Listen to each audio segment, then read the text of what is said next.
Hello everyone, welcome back once again with a new video of ज्ञान by Saumen Jha.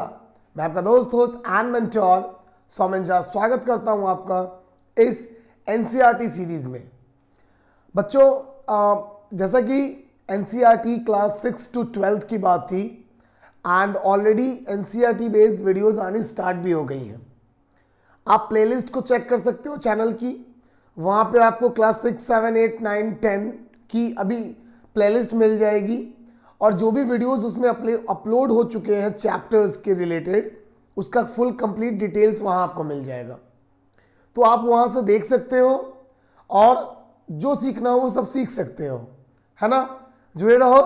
आज हम लोग बात करेंगे किस चैप्टर की, तो आज क्लास 6 की चैप्टर 6 जो कि रूरल एडमिनिस्ट्रेशन है उसकी फुल डिटेल्ड रिव्यू करेंगे हम लोग अपने इस आज के वीडियो में।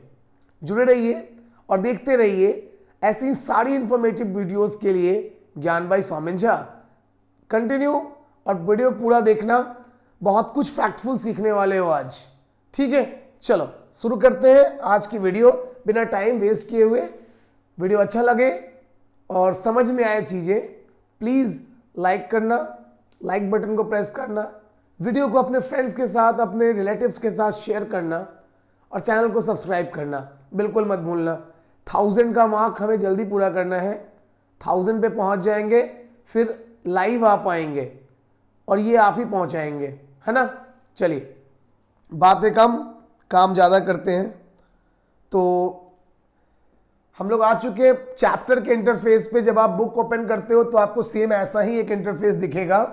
ये आपका एग्जैक्टली बुक ही है पीडीएफ फॉर्मेट में, ठीक है। चैप्टर का नाम है रूरल एडमिनिस्ट्रेशन। पहले समझते हैं कि क्या होता है एडमिनिस्ट्रेशन। हमें द रूरल वर्ड को हम लोग गांव के लिए यूज करते हैं। The word rural is generally use for village, गांव, and generally in a general sense this is a term which classifies that region which we called village. Now administration means शासन व्यवस्था, ठीक है। मतलब चैप्टर का नाम हो गया कि जो ग्रामीण इलाके हैं वहां पे जो शासन व्यवस्था है वो चलती कैसे है, वो कौन लोग होते हैं सरकार के प्रतिनिधि के तौर पे जो शासन व्यवस्था को वहां पे सुचारू रूप से चलाते हैं, ठीक है। चैप्टर में हम कुछ ऐसे लोगों की बात करेंगे और उनके कामों को समझेंगे। आइए चैप्टर शुरू करते हैं। देखो, जैसे ही चैप्टर में आप इन होगे ना, यहां पे आपको एक स्टोरी मिलेगी। स्टोरी किसकी है? तो स्टोरी है मोहन की, है ना। यहां पे कैरेक्टर आपको मिलेगा मोहन। स्टोरी को जब आप पढ़ोगे तो यहां 2-3 बातें आपको मिलेंगी ओवरऑल कि एक मोहन है। Look, it is given here, Mohan's land and increase the size of his own field. Mohan was angry but also a little frightened. This chapter starts from here. Look, Mohan is a farmer.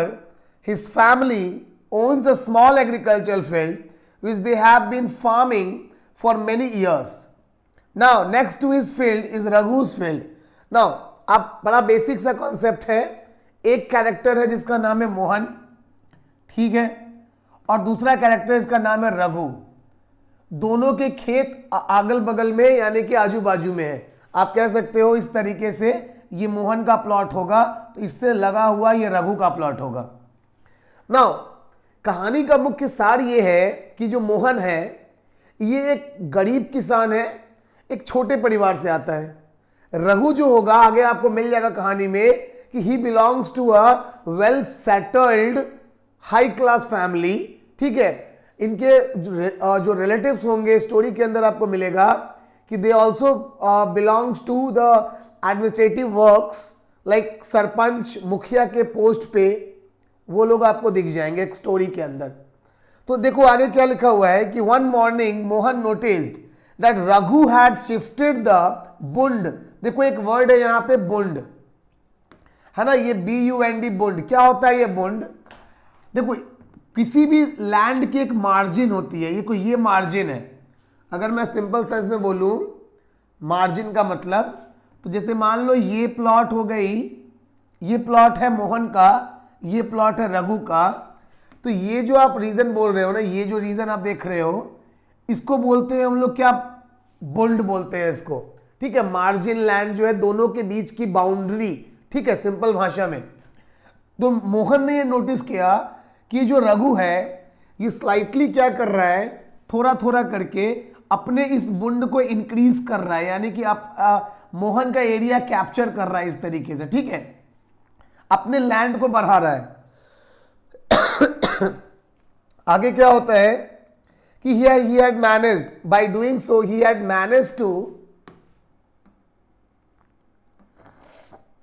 take over some Mohan's land, और धीरे धीरे करके मोहन के कुछ land को कब्जा भी कर रहा है।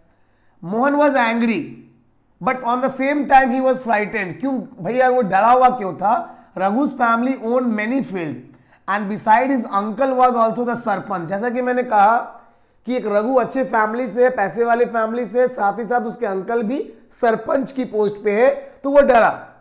ही बट ऑल्सो इस सब के बाद भी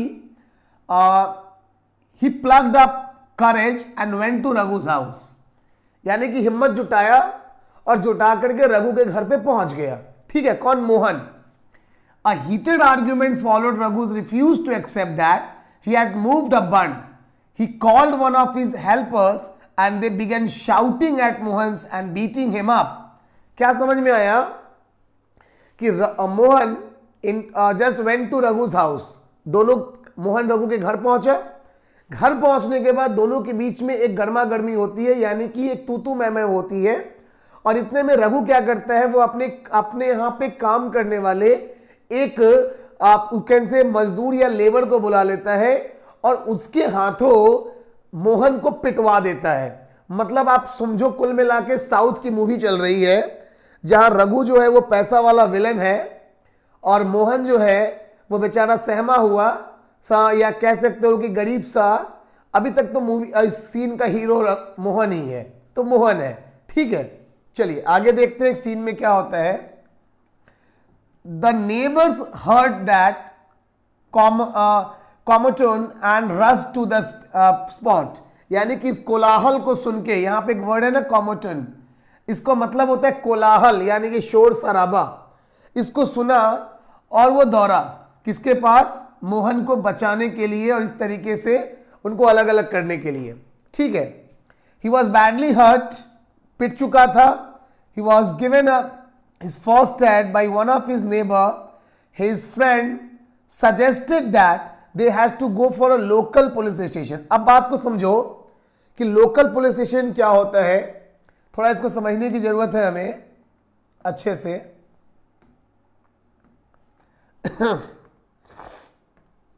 देखिए बात यहां पे हुई, फ्रेंड ने क्या सजेस्ट किया कि we have to go for a local police station.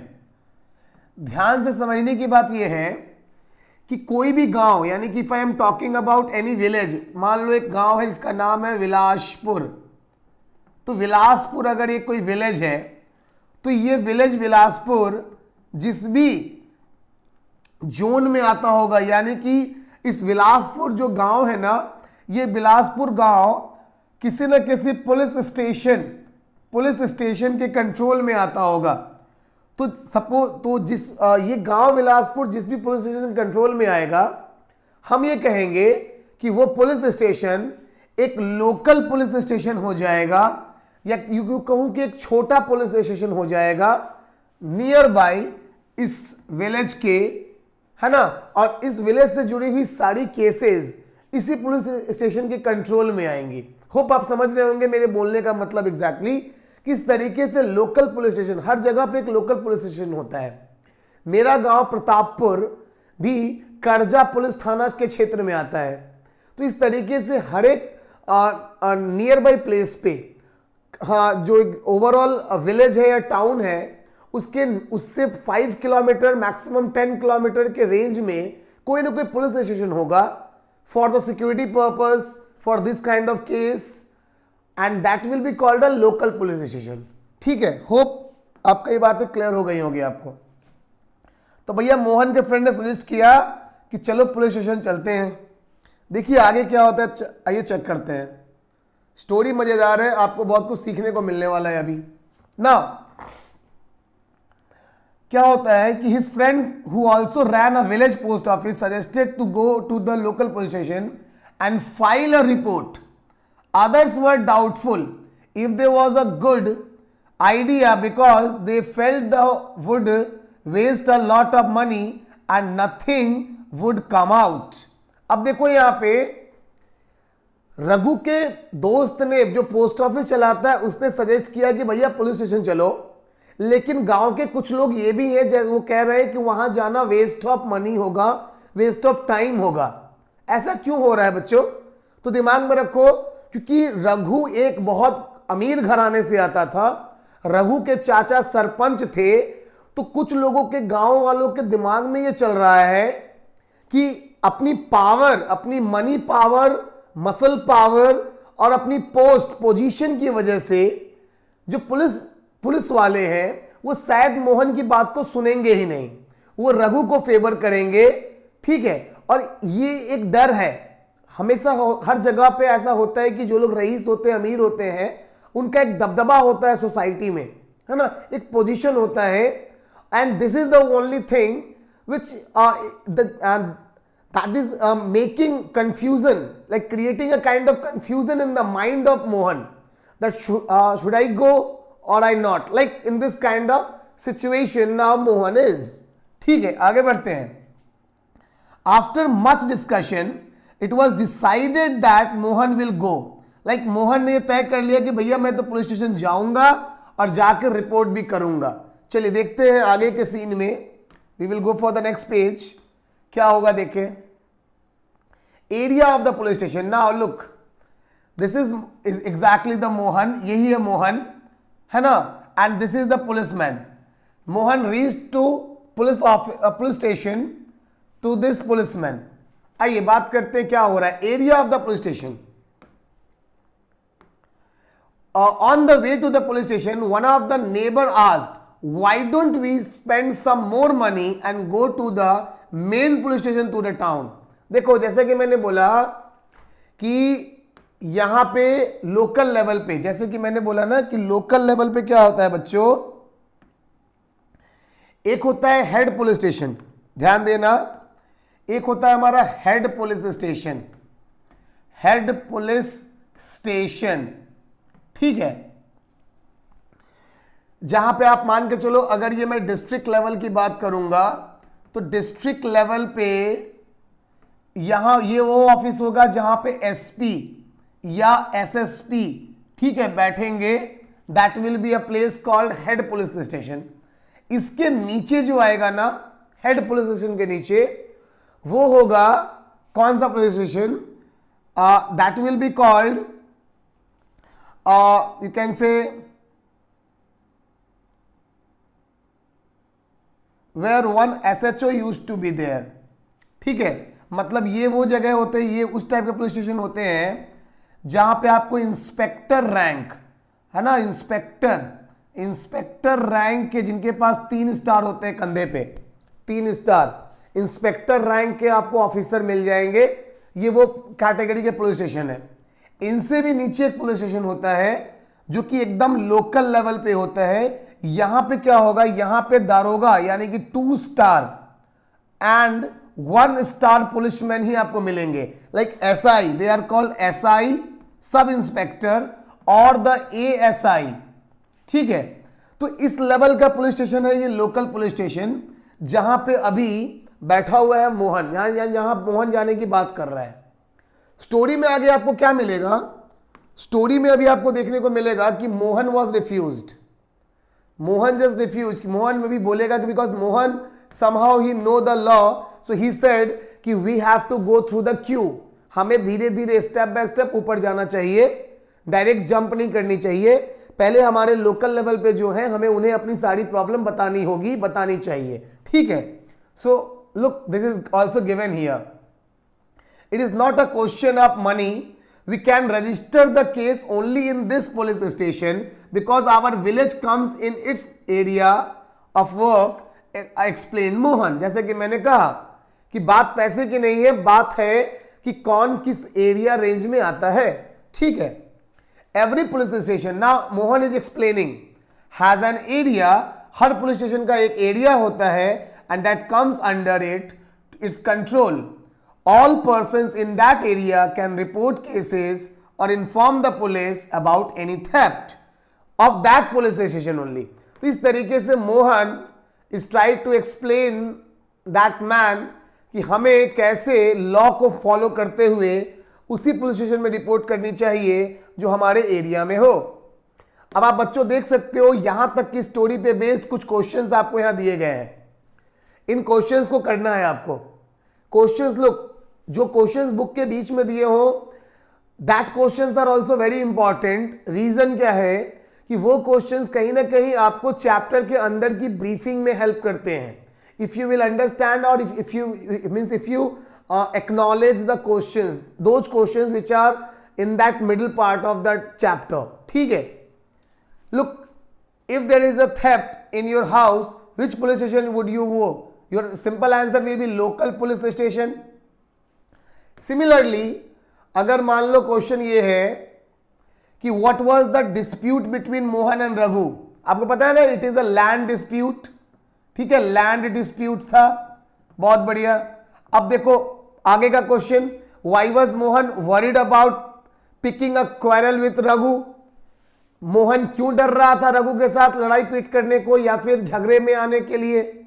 इसका आंसर कमेंट सेक्शन में डालो अगर आपको मालूम है तो, क्योंकि अभी तक जो वीडियो देखे होंगे उनको पता चल गया होगा इसका answer. Please do comment with this answer, ठीक है। Some people said Mohan should report this matter to the police and others said no. दोनों question number 3 and question number 4 दे दोनों लिंक्ड है, तो इनका आंसर आप लिख के कमेंट सेक्शन में डालो। मैं भी चेक करना चाहता हूं कि अभी तक की चीजें आपको समझ में आई या नहीं आई, ठीक है। चलिए आगे बढ़ते हैं।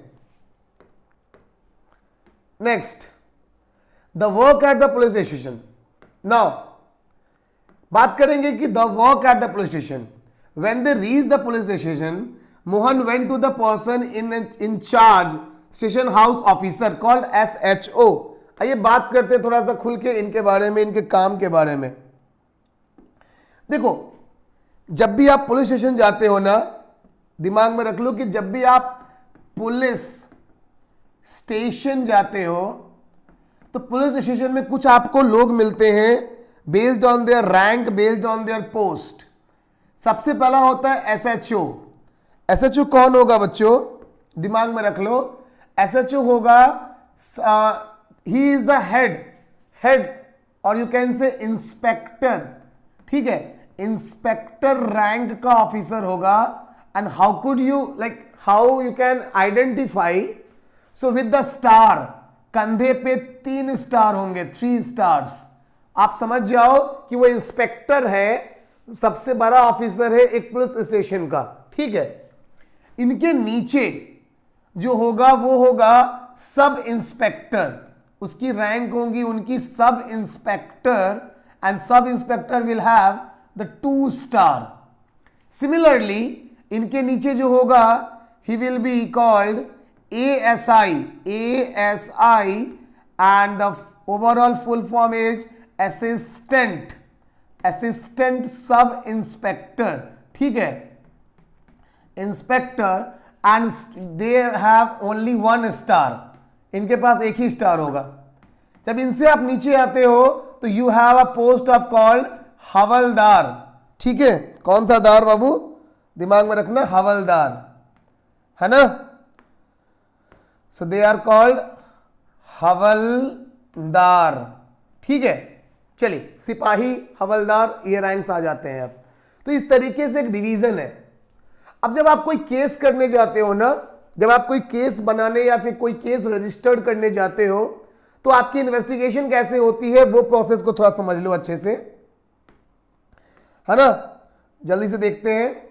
देखो, जब आप केस करने जाते हो, SHO, the SHO will appoint any IO. IO क्या होगा, आईओ का मतलब हो गया इन्वेस्टिगेशन, इन्वेस्टिगेशन ऑफिसर, ठीक है। इन्वेस्टिगेशन ऑफिसर को बोलेंगे आईओ, ठीक है ना। ये कौन होगा? इसी को बोलेंगे केस इंचार्ज। ध्यान से समझो बातों को, इसी को बोलेंगे बाबू केस इंचार्ज। यानी कि जो केस आपने किया, जो रिपोर्ट आपने दर्ज की है, उस रिपोर्ट के बेसिस पे आपके केस को जो डील करेगा, ही और she will called case incharge और इन्वेस्टिगेशन ऑफिसर। ठीक है, बेस्ड ऑन द एफआईआर, आपके एफआईआर के बेस्ड पे, एफआईआर क्या होता है? तो फर्स्ट इन्वेस्टिगेशन, ठीक है, दिमाग में रखना, फर्स्ट इन्वेस्टिगेशन रिपोर्ट। तो भैया फर्स्ट इन्वेस्टिगेशन रिपोर्ट के आधार पे, एफआईआर के आधार पे केस इंचार्ज जो होगा यानी कि आईओ, वो क्या करेगा? इंस्पेक्ट करेगा, यानी कि जांच पड़ताल करेगा।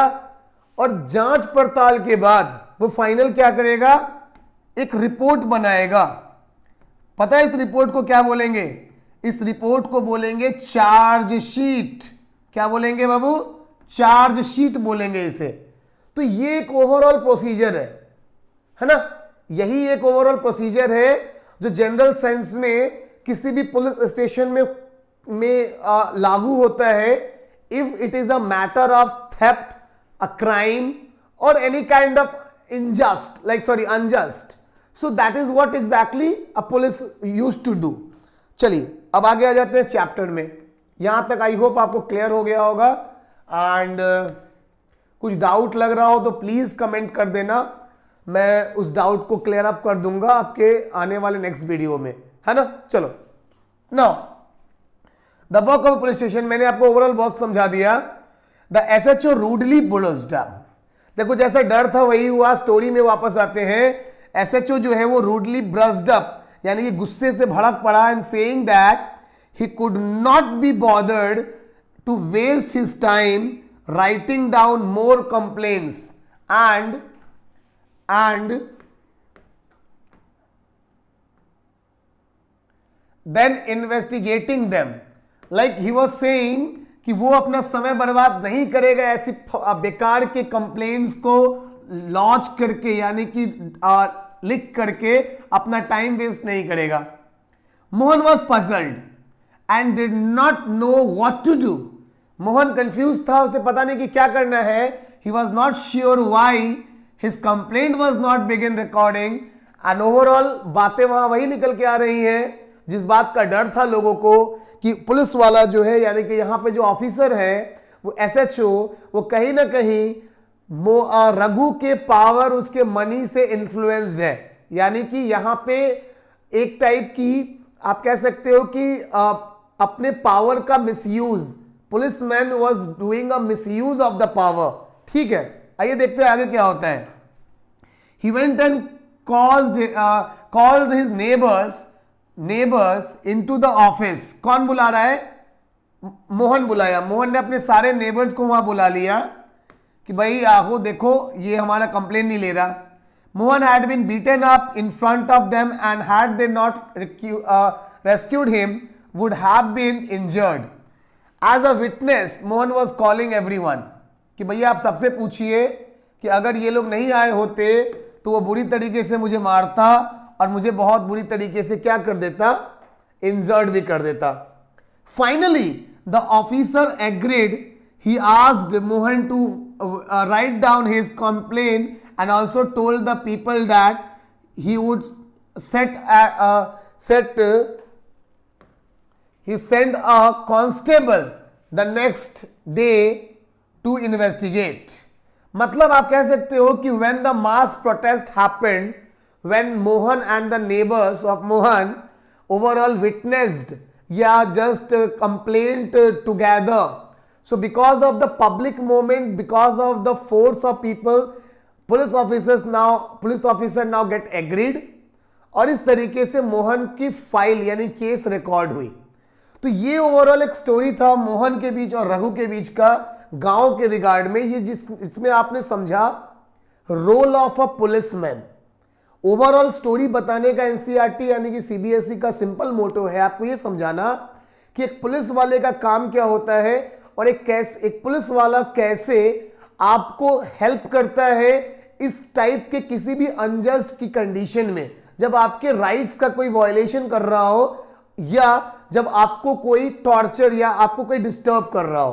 Hope you understood overall logic of this till this part of the chapter.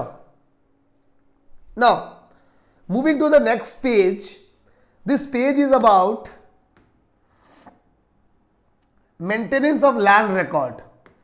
बात को समझने की है यहां पे कि अगले दिन क्या होगा. अब कहानी अभी वही चल रही है मोहन और रघु वाली. अब इस केस में नया एंट्री होगी, एक नए सिस्टम की, एक नए, है ना, you can say government officer की. And this government officer is called patwari. ठीक है, कौन? पटवारी. आइए जानते हैं सबसे पहले कि पटवारी क्या होता है and how in this case of Mohan and Raghu, Mohan और रघु के इस केस में पटवारी का क्या रोल होगा, कैसे पटवारी इनकी मदद करेगा और कैसे मोहन को न्याय मिलेगा बाय द हेल्प ऑफ पटवारी. क्या पटवारी मोहन को न्याय दिला पाएगा? क्या रघु अपनी पावर का मिसयूज यहां भी कर पाएगा? आइए जानते हैं तुरंत अभी आने वाले कुछ मिनट्स के अंदर. चलिए पहले मैं आपको कुछ बेसिक बातें बता दूं पटवारी के बारे में, विच इज वेरी इंपॉर्टेंट. चलो, वीडियो आपको अभी तक अच्छा लग रहा हो और चीजें समझ में आ रही हो, प्लीज डू कमेंट कि आपको समझ में आ रही है. And like, press the like button, share this video with everyone. As much as you know, like the people, what you know, for them this video is somehow useful. And do subscribe. Try to just send it as much as possible कि 1000 तक हम लोग पहुंच जाए. 500 होने वाले, 1000 तक पहुंचाओ ताकि फटाफट हम लोग लाइव आ सके और आपके लिए काम कर सके सामने बैठ खड़े होके. ठीक है, चलो बात करते हैं बाबू पटवारी की. अब आ जाएगी पटवारी की बारी. ठीक है, सबसे पहले यह समझ लो कि पटवारी कौन है और पटवारी एग्जैक्टली क्या करता है, पटवारी का रोल क्या है इस पूरे सीन में. What Patwari will do and how Patwari will like solve the problem of Mohan. देखो पटवारी जो है ना, सिंपल भाषा में इसको बोलते हैं हम लोग land record officer. Land record officer. ठीक है. Now what exactly a patwari और land record officer used to do? Land record officer used to kept, they used to kept all the records regarding land guys. ठीक है ना, जमीन से जुड़ी हुई हर बात को वो क्या करता है, उसको एक रिकॉर्ड के तौर पे रखता है. Suppose what kind of record, सवाल है व्हाट काइंड ऑफ रिकॉर्ड ही और she kept, like a Patwari kept. ठीक है, records like he used to keep records like, कैसे records like नंबर 1 अगर हम बात करें लैंड एरिया. ठीक है, लैंड की एरिया, कितनी लैंड है, किसके पास कितनी लैंड है वो. Second number will be size of land, size of land. ठीक है, कि किसके पास कितनी, किस साइज की, how much, like length and breadth. यहां पे बात करेंगे किसकी, तो इस लेंथ की बात करेंगे, suppose 20 metre and like in this way suppose 30 metre. So length and breadth की बात करेंगे. नंबर 3 जो टाइप ऑफ रिकॉर्ड्स ये रखेगा, वो रखेगा ओवरऑल द नंबर, यानी कि प्लॉट नंबर. प्लॉट नंबर कहने का मतलब होता है कि हर लैंड की एक यूनिक आईडी होती है. Every land is having a ID. ठीक है, तो जनरल सेंस में हम लोग हिंदी में इसको बोलते हैं खाता नंबर और खेसरा नंबर. ठीक है, दिमाग में रखना, khata and khesra. So it's a account number kind of ID given to every specific land. तो हर लैंड की एक आईडी होगी और वो आईडी जिस भी आदमी के नाम पे, सपोज कर लो मोहन, ये प्लॉट मोहन का है, तो मोहन के नाम पे ये आईडी जिसका होगा मान लो 225222, तो 222 जो आईडी है वो मोहन के नाम पे गाइस रजिस्टर्ड होगी. ठीक है, इस तरीके से हम ये समझ लेंगे कि ये जो प्लॉट है 20/30 का, this plot belongs to Mohan. ठीक है. नंबर 4, चौथे नंबर पे बात करें अगर बच्चों, तो चौथे नंबर पे क्या होगा, चौथे नंबर पे डिटेल्स होंगे कि इस प्लॉट के नेबर्स कौन है, मतलब चौहद्दी, कि ये जो प्लॉट है मान लो मोहन की, इसके ईस्ट में कौन है, इसके वेस्ट में कौन है, इसके नॉर्थ में कौन, इसके साउथ में कौन, मतलब ईस्ट वेस्ट नॉर्थ साउथ किसी भी प्लॉट के चारों तरफ दूसरे कौन सी चीजें हैं, किनकी प्लॉट है, या गवर्नमेंट प्रॉपर्टी है, रोड है, कैनाल है, व्हाटएवर, इट डजंट मीन, जो भी होगी उस प्लॉट के चारों तरफ, है ना।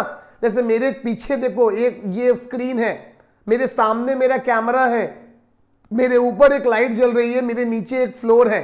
सिमिलरली मेरे दाईं तरफ भी एक वॉल है, बाईं तरफ भी एक वॉल है। So in this way I am telling my surrounding, so every land is also having a surrounding. He used to keep that one also कि व्हाट एग्जैक्टली सराउंड्स, ठीक है। कौन, पटवारी, ये सारा इंफॉर्मेशन पटवारी रखेगा। इसके अलावा पटवारी का और क्या करेगा, तो पटवारी को का काम नंबर 5 में अगर यहां लिख दूं, एक ही स्क्रीन पे सारा रहेगा। नंबर 5 में ना guys, Patwari also cap, they also keep records of grains, ठीक है, ग्रेन्स की भी रिकॉर्ड वो लोग रखते हैं, क्वालिटी ऑफ लैंड की भी रिकॉर्ड वो लोग रखते हैं। इस तरीके से लैंड के regarding each and every minor and major details were kept by a patwari. Hope you can understand what exactly major works of a patwari. चलिए बिना टाइम वेस्ट किए हुए थोड़ा सा हम लोग जान लेते हैं कि ये जो पटवारी है ना, इसका इतिहास क्या है, यानी कि ये कैसे बना, किसने पटवारी का सिस्टम स्टार्ट किया। ठीक है, थोड़ा हिस्ट्री में आ जाते हैं। बच्चों दिमाग में रखना कि ये जो पटवारी है ना, दिस पटवारी कल्चर, यानी कि ये जो प्लानिंग है पटवारियों की, this patwari planning was started by earlier, मतलब in first time in India it was started by Shershah Suri. ठीक है, याद रखना शेरशाह सूरी ने इस सिस्टम को शुरू किया था। और शेरशाह सूरी के बाद, ठीक है, इनके बाद जो पोस्ट है, ये जो पोस्ट है ना पटवारी का, इस पोस्ट को फॉर्म किया था, इसको डेवलप किया था किसने, तो राजा टोडरमल ने। दिमाग में रख लेना, राजा टोडरमल, तोदरमल, एक सेकेंड, राजा टोडरमल ने इसको स्टार्ट किया था। वो कौन थे, तो वो अकबर, मुगल सम्राट अकबर के दरबारी थे, अकबर के मंत्री, मिनिस्टर थे। कौन से मिनिस्टर थे ये, तो ये लैंड, ठीक है, भू राजस्व मंत्री, यानी कि लैंड रेवेन्यू, दिमाग में रखना, रेवेन्यू, लैंड रेवेन्यू मिनिस्टर थे ये। कौन, राजा टोडरमल, मुगल साम्राज्य अकबर जिस समय राजा थे हमारे देश के, उस समय उनके डिपार्टमेंट में, उनका जो लैंड रेवेन्यू डिपार्टमेंट था उसके मंत्री थे टोडरमल जी। तो टोडरमल साहब ने अपने काम को इजी बनाने के लिए हर विलेज में एक अपॉइंटमेंट्स की, ठीक है, और इस अपॉइंटमेंट का उन्होंने जो नाम दिया, दैट वाज पटवारी ओनली। ठीक है ना, इस तरीके से पटवारी सिस्टम की शुरुआत हुई। सिमिलरली जब ब्रिटिश आए तो मॉडर्न इंडिया में ब्रिटिशर्स ने भी इस पटवारी सिस्टम को कंटिन्यू रखा था बच्चों। और आप दिमाग में रखना कि 1918 में, 1918 में ब्रिटिशर्स ने हर विलेज में एक कर्मचारी पोस्ट को ओरिजिनेट किया, that which also become a patwari only. तो ये पटवारी से रिलेटेड मैंने आपको इंफॉर्मेशन बता दी कि कैसे पटवारी जो होता है वो एक विलेज के अंदर इतना इंपॉर्टेंट हो जाता है उसके लैंड के इंफॉर्मेशंस को रिकॉर्ड करने के लिए, है ना। अलग अलग जगहों पे इसके अलग अलग नाम हैं। जैसे पंजाब में पटवारी को पिंड दी मां भी बोल देते हैं, ठीक है। सिमिलरली कहीं पे कर्मचारी बुलाते हैं, कहीं पे हकीम बुला देते हैं, ठीक है। तो दिमाग में रखना इस बात को कि अलग अलग जगह पे इसके अलग अलग नाम है ना, कोई दिक्कत नहीं। चलो आगे बढ़ जाते हैं चैप्टर में, हम लोग बहुत ज्यादा लेंदी नहीं करेंगे। चलिए, तो पटवारी का देख सकते हो कि patwari also known as the karmachari, that is used to do keep the records. अब इस चैप्टर को जब आप रीड आउट करोगे ना, the same exactly given here, सारी वही बातें यहां पे दी हुई हैं and you can easily evaluate by reading all this. The patwari is also responsible for organising the collection of land revenue. ठीक है, मतलब क्या है कि पटवारी भैया जो होंगे वो लैंड रेवेन्यू भी कलेक्ट करेंगे। ठीक है, कि कितना जमीन है, उससे क्या उपज हुई और सरकार को कितना पोर्शन एज अ टैक्स जाएगा। So this is also comes under the work of a patwari. Now you can easily understand कि this is what I told you, khasra. देखो यहां पे लिखा हुआ है ना खसरा, तो खाता नंबर मैंने बोला, account number, and this is the खसरा। ठीक है, पटवारी गिव रिकॉर्ड, पटवारी के पास ऐसा रिकॉर्ड होता है। एंड पटवारी देखो यहां पे आप देख सकते हो क्लियरली इट इज गिवन कि ना एक बिल बुक है, पटवारी का बुक है ये। Area, the total area is given, name of the owner of land is given, type of land is given, crop grown is given, how much area, कितने area में crop हुआ सो लिखा हुआ है, एंड द अदर डिटेल्स, जो जिस खेत के रिगार्डिंग जो अवेलेबल है that is clearly filled. So in this way they use to keep a complete record regarding the land. Mohan के केस में कैसे हेल्प करेगा?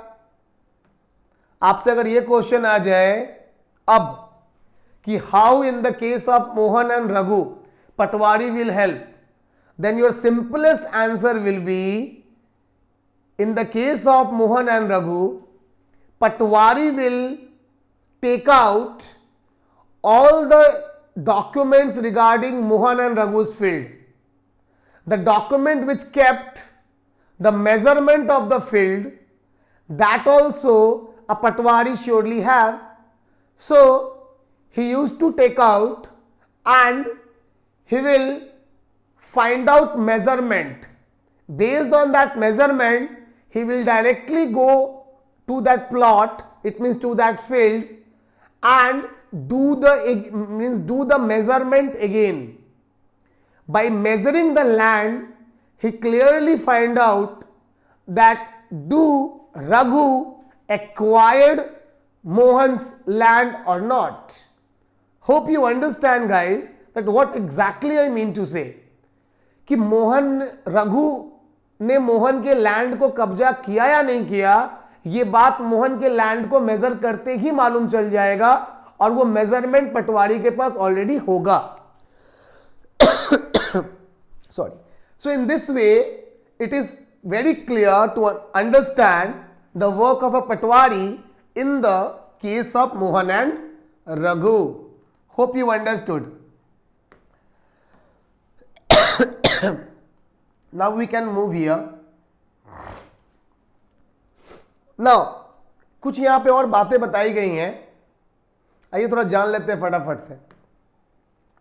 All states in India are divided into districts. For managing matters relating to land, these districts are further divided as sub-districts या subdivisions. These subdivisions of a district are known by different names such as tehsil, taluka etcetera. मतलब समझ लो थोड़ा सा। देखो मुजफ्फरपुर जहां भी आप हो या मैं हूं बेसिकली, सो मुजफ्फरपुर एक बहुत बड़ा डिस्ट्रिक्ट है। अब to control such a big district by from one administrative point sorry, it become quite difficult. So what government will do? Government will divide the whole Muzaffarpur into 4 blocks. इस पूरे मुजफ्फरपुर को 4 blocks में divide कर देगा और इस हर एक block में एक ऑफिसर को स्टैब्लिश कर देगा, डाल देगा। अब ये जो ब्लॉक बनाना गाइस, इसी ब्लॉक को हम लोग बोलेंगे तहसील। ये जो ब्लॉक है, दिस ब्लॉक ओनली बिकम तहसील या तालुका। सो इन अ सिंपल लैंग्वेज अगर आपसे कोई क्वेश्चन पूछ दे व्हाट इज अ तहसील और अ तालुका, यू कैन इजीली से अ subdivision of administrative head of any district, like when a district divides into many subdivisions, so that subdivision is known as तहसील और taluka, simplest one। ठीक है, चल फटाफट से आगे बढ़ जाते हैं। Now what is given here, all the head, at the head of this district collector and under are the revenue officers also known as तहसीलदार. ठीक है, मतलब जो डिस्ट्रिक्ट कलेक्टर होगा, ठीक है, और उनके नीचे जो रेवेन्यू ऑफिसर होंगे उनको हम लोग तहसीलदार बोल देंगे. They have to hear disputes, like disputes of land only, and they also supervise the work of patwari. मतलब patwari is the lower position. Simple भाषा में समझ लो, एक डिस्ट्रिक्ट के अंदर सबसे पहले डीएम हो जाएगा, डिस्ट्रिक्ट मजिस्ट्रेट, या बहुत जगह पे डिस्ट्रिक्ट मजिस्ट्रेट को भी एक साथ मर्ज कर देते हैं और कलेक्ट्रेट के अंदर डाल देते हैं. तो डिस्ट्रिक्ट कलेक्टर और district magistrate become the quite similar thing. ठीक है, कुछ बहुत सारे जगहों पे. तो डिस्ट्रिक्ट मजिस्ट्रेट के नीचे आ जाएगा revenue officer which you call tehsildar. ठीक है, तहसीलदार ये रेवेन्यू ऑफिसर ही होता है. तहसीलदार के नीचे आता है पटवारी. ठीक है, तो पटवारी है ना, assist tehsildar, and tehsildar will report to DM. In this way it's a channel.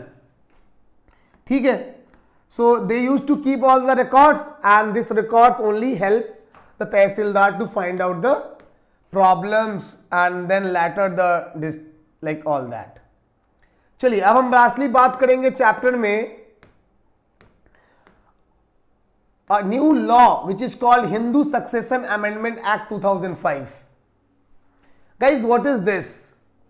देखो, अगर मैं बात करूं इंडियन सोसाइटी की, तो दिमाग में रख लो इस बात को कि the Indian society is a male dominated society. हमारी जो इंडियन सोसाइटी थी या है अभी भी थोड़ी मोड़ी, that is a male dominated society. Dominated society. अब इस मेल डोमिनेटेड सोसाइटी में मेनली जो पेरेंट्स प्रॉपर्टी है, पेरेंट्स प्रॉपर्टी, ठीक है, this parents property will directly go under the control of the sons. ये बेटों को मिलता है. तुम लोग सुना होगा, तुम लोगों ने, नहीं तो आप पढ़ोगे क्लास 7th में, सॉरी, कि Britishers also made a law called Doctrine of Lapse.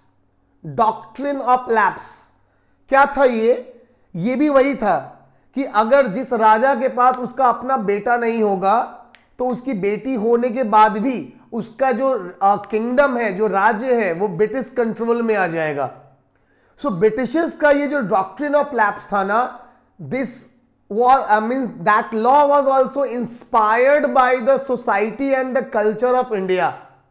मतलब उन्होंने हमसे ही सीख के हमारे ऊपर ही वो हंटर चलाया है.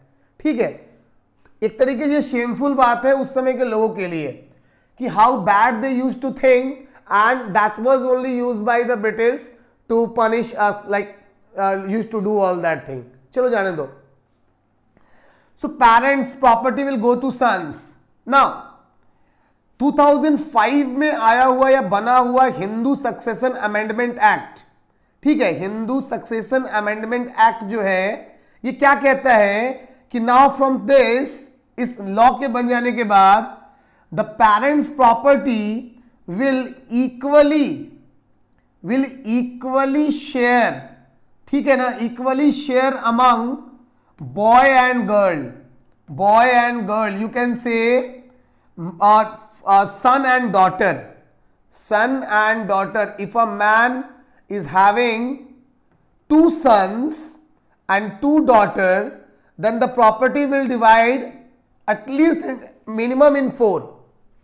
ठीक है, अब यहां पे कोई प्रेशर नहीं है कि जो डॉटर होगी उसको प्रॉपर्टी एक्सेप्ट करना ही होगा, लेना ही होगा. इट इज अ लॉ कि अगर एक डॉटर चाहे, अगर एक बेटी चाहे तो वो अपने पेरेंट की प्रॉपर्टी पे क्लेम कर सकती है. Now this become her legal right. ठीक है, तो ये ओवरऑल एक लॉजिक है इसके पीछे का, यानी कि इस लॉ का जो अभी आपको यहां पे लिखा हुआ मिल रहा है. होप आप जब इसको पढ़ोगे तो you will get the same. ठीक है, एंड दिस हेल्प द सुधा. ठीक है, while to like maintain her life. You can easily read one more story over here, and that story will take you to that conclusion of this only. other public surveys. Now we reached on the last part and here you will get overall outcome. तो इसको read करो और read करके लगे कि कुछ इसमें doubt हो, आपको डाउट कुछ समझ में नहीं आ रहा है इस पैराग्राफ में, ये जो येलो बॉक्स दिया हुआ है, do comment. I will make sure कि मैं आपको ये समझा दूंगा. ठीक है, इट्स माई पक्का प्रॉमिस, है ना. लेकिन आप पढ़ो. ये मैं छोड़ क्यों रहा हूं? सिर्फ इसलिए छोड़ रहा हूं ताकि आप एक बार अपनी बुक को ओपन करके उसको आप रीड करो. मैंने पढ़ा दिया, समझाने का आपको पूरा ट्राई किया. जिस टॉपिक को ना समझ में आ रहा हो उसको एक बार रिपीट करके रिपीट देख लो जाके, और आप उसको ट्राई करो समझने का, पढ़ने का. रीड करने के बाद भी if anyone have any doubt please do comment और message me. I will surely try to solve your doubts. ठीक है, चलो फटाफट से आगे आ जाते हैं. Now it is all about a chart and then we read on that question answers part. मैं आपको एक एक करके क्वेश्चन आंसर को फटाफट एक्सप्लेन कर देता हूं. The meaning of questions. Number 1, what is the work of a police? Already I explained. A police is in charge of investigation if a crime happens or if there is a dispute occurs. ठीक है. List 2 things that work of a पटवारी. पटवारी के काम 5-6 काम मैंने बताए हैं, यहां आपको पटवारी के काम लिखने हैं. Number 3, what is the work of a तहसीलदार? तहसीलदार पटवारी का बॉस. तो तहसीलदार का क्या काम होगा? एग्जैक्टली जो काम पटवारी का है वही थोड़ा अपग्रेडेड वर्जन में तहसीलदार का होगा. ठीक है. Next, what issues is the poem try to raise? Now what poem exactly we are talking about, ये समझने की जरूरत है. यहां पे there is a poem given. Let me back, थोड़ा बैक आने दो. देखो यहां पे एक पोम दिया हुआ था, ये रहा, अ डॉटर्स विश. एक बेटी क्या चाहती है, this pome is based on that. ठीक है. सो इस पोम का एग्जैक्टली मीनिंग है कि father inherit a house from his father and everyone says he will leave it to brother. What about me and my mother? यहां पे जो बेटी है, जो लड़की है, वो ये कह रही है इस कविता में कि पापा को ये घर मिला उनके पापा से और पापा ये घर छोड़ के जाएंगे मेरे भाई के लिए. तो मेरा और मेरी माँ का क्या है इस घर में? क्या हम इस घर के मेंबर नहीं हैं और क्या हमारा इस घर पे कोई हक नहीं है? यानी कि जो प्रॉपर्टी है क्या उस पे हमारा कोई हक नहीं है? See just try to like convince the people that they are also a part of that family and they want it legally. ठीक है, as in right, not as like किसी की दया नहीं चाहिए उनको, हक से उनको चाहिए, ऐसा आप कह सकते हो. ठीक है. To expect a share in my father's home is not every woman womanly I am told, but I really want a place my own. मैं ये नहीं कह रहा कि हर औरत या हर महिला, हर बेटी अपने फादर की प्रॉपर्टी को ले ही ले, लेकिन मुझे चाहिए, ये मेरी जरूरत है ना. तो जब जरूरत है, नीड है, तो क्यों नहीं मिलेगा? ये ओवरऑल एक क्वेश्चन है पोम में. Now not dowry of silk and gold. So this is what exactly the poem reflects. ठीक है, समझ गए होंगे. चलिए भाई, बहुत बढ़िया.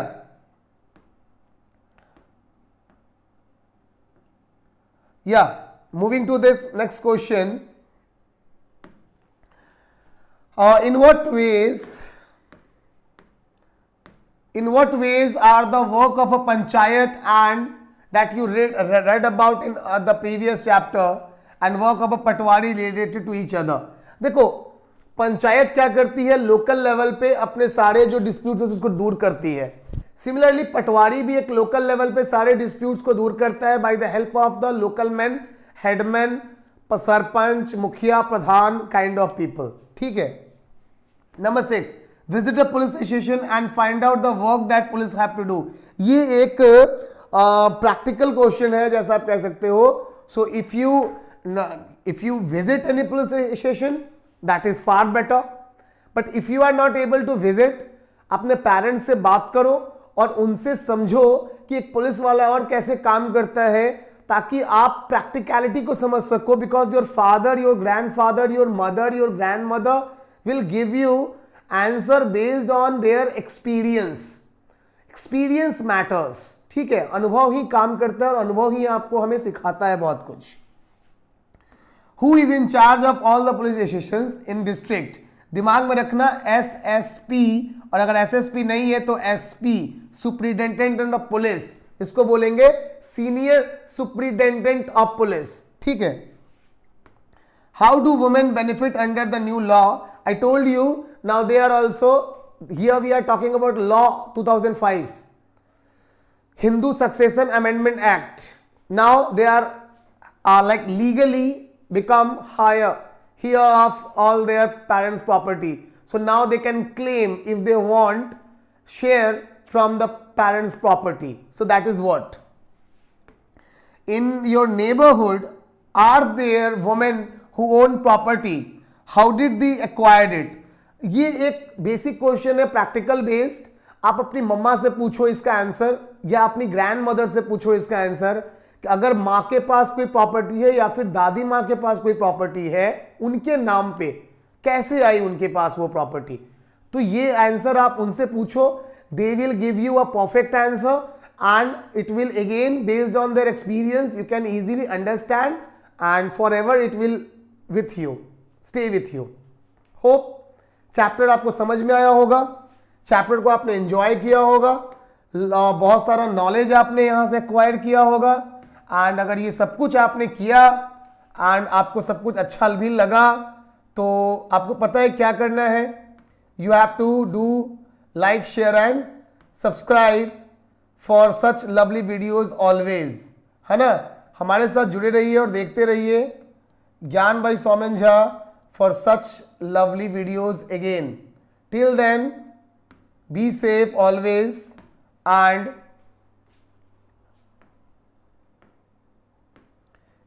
always and show your love. Thank you very much. We will surely meet again in the next video. तब तक के लिए वेट कीजिए और पढ़ते रहिए. Bye bye. Class 6.